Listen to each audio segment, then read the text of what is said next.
Hello everyone, welcome back to our channel. ఈరోజు మన video కారం బూందీ, అంటే మేము వీటిని బుడ్డ కారాలు అంటామండి. ఈ బుడ్డ కారాన్ని ఎలా తయారు చేసుకోవాలో ఈ వీడియోలో చూసేద్దాం రండి. ఫస్ట్ కారం బూందీ కోసం 1 కిలో శనగపిండిని తీసుకోవాలండి. ఇప్పుడు ఇందులోకి 1 కప్పు బియ్య పిండిని వేసుకోవాలి. బియ్య పిండి వేయడం వలన మంచి క్రంచీగా కరకలాడుతూ వస్తాయండి. అలాగే ఇందులోకి రుచికి తగినంత ఉప్పు, అలాగే 2 స్పూన్ల కారంని వేసుకోవాలి. అలాగే కొద్దిగా పసుపుని వేసి, అలాగే కొద్దిగా వంట సోడాని వేసుకొని బాగా కలుపుకోవాలి. మొత్తం ఉప్పు కారాలు పిండికి పట్టే విధంగా బాగా కలుపుకోవాలి. ఇలాగ కలుపుకున్న తర్వాత ఇందులోకి కొన్ని నీళ్ళని పోసుకుంటూ జారుగా కలుపుకోవాలి. పిండిని కలుపుతూ వాటర్ని యాడ్ చేసుకోవాలి. చూడండి, ఇలాగ పిండిని కలుపుకోవాలండి. మనకు మధ్య మధ్యలో వాటర్ పోసుకుంటూ కలుపుకోవాలండి. చూడండి, ఇలాగా పిండిని కొన్ని వాటర్ వేసుకుంటూ బాగా కలుపుకోవాలండి. ఇప్పుడే ఉప్పుని సరి చూసుకోండి. కొద్దిగా ఉప్పు అయితే పడుతుంది, అందుకే నేను వేసాము. చూడండి, ఇలాగా ఉండాలండి బ్యాటర్. చూడండి, ఇలాగా జారుగా ఉండాలి.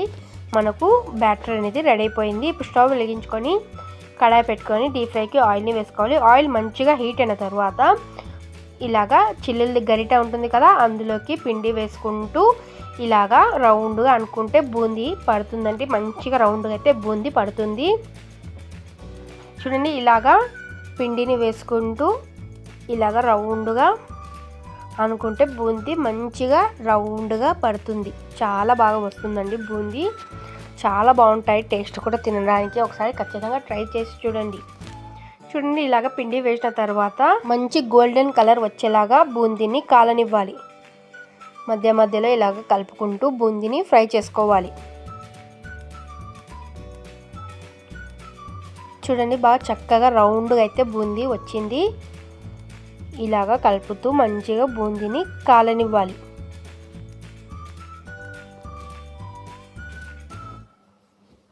చూడండి, మంచి గోల్డెన్ కలర్లోకి అయితే బూందీ వచ్చేసింది. ఇప్పుడు వీటిని ఒక ప్లేట్లోకి తీసుకోవాలి.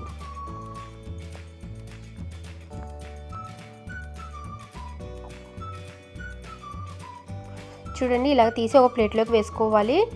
నేను మరొకసారి పిండిని వేసి చూపిస్తాను. చూడండి, ఇలాగా పిండిని తీసుకొని వీడియోలో చూపించిన విధంగా చేయండి.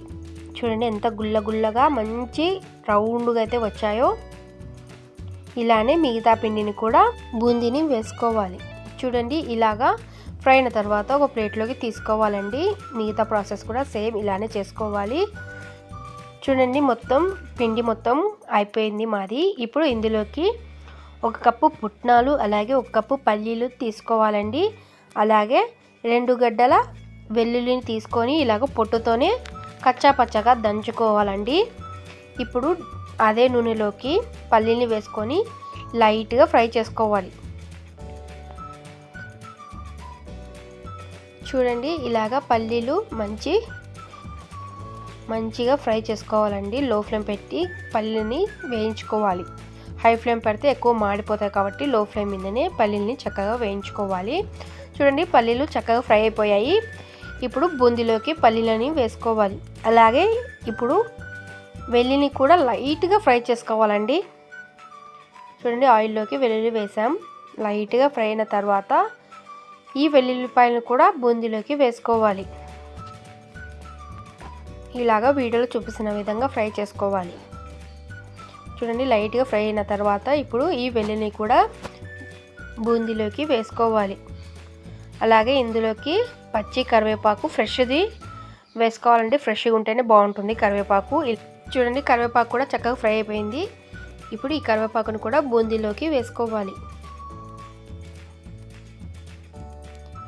చూడండి, ఇప్పుడు ఇలాగా అన్నీ ఫ్రై చేసిన తర్వాత పైనుంచి మళ్ళీ పుట్నాల పప్పుని వేసుకోవాలి. అలాగే కొద్దిగా ఉప్పు కారంని ఇందులోకి పైనుంచి ఇలాగా వేసుకోవాలి. వేసుకొని మంచిగా బూందీకి ఉప్పు కారాలు బాగా పట్టే విధంగా కలుపుకోవాలి. చూడండి, ఇక్కడ వీడియోలో చూపిస్తున్న విధంగా మంచిగా కలుపుకోవాలి. ప్రతి ఒక్క మిక్చర్కి ఉప్పు కారాలు పట్టే విధంగా బాగా కలపాలి. చూడండి చాలా సింపుల్గా చాలా ఈజీగా కరకరలాడే కారం బూందీని ఇంట్లోనే మనం ప్రిపేర్ చేసుకోవచ్చండి. చాలా బాగుంటాయి టేస్ట్. ఖచ్చితంగా ఒకసారి ట్రై చేసి చూడండి. మీకు ఈ వీడియో నచ్చినట్టయితే మన ఛానల్ని లైక్ చేయండి, షేర్ చేయండి, అలాగే సబ్స్క్రైబ్ కూడా చేసుకోండి. మరికొన్ని వీడియోస్ చూడడానికి మన ఛానల్ని ఫాలో కండి. Thank you for watching.